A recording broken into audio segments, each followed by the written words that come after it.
This feels like a really good time to share this story. My mother passed away from breast cancer about 14 months ago, and before she died, she told me this story that she said has gotten her through a lot of times of really deep despair. When she was a student at the Boston Conservatory of Music in the 1970s, she knew a girl named Renee, one of the top 3 or 4 flutists at the Performing Arts High School, who was set to come to the conservatory that fall. And when she was 17 and still a senior in high school, someone pushed her onto the subway tracks. Her hand was run over by the train and severed. They spent hours trying to reattach it, but they could not restore the full functionality of her right hand, which meant that she could no longer play the flute. So this is the part of the story where I don't know how true it is. I wasn't able to ever confirm it, but this is what my mom told me. Renee was in the hospital. There was a nurse there who recognized the deep depression she was going through.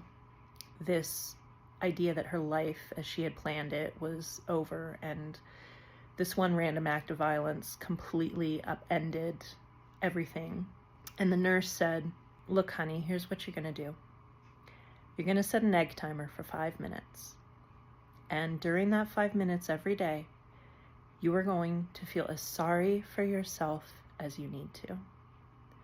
You are allowed to cry. You are allowed to feel like a victim.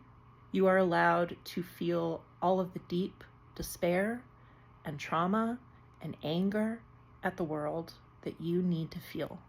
No guilt, no shame. But when those 5 minutes are up, get back up and live your life." Sometimes when I'm feeling overwhelmed by the state of the world, I set a timer for 5 minutes, and guilt-free, I allow myself to feel as sorry for myself as I need to. Sorry for my friends, sorry for my community, sorry for the state of the world. Often what I've found is that I don't even need the full 5 minutes. It helps. Because once that timer is up, I've already felt my despair for the day. I get up and I get back to work. Whatever happened to Renee? She became a singer, studied at Juilliard. I just hope this helps someone. Stay strong.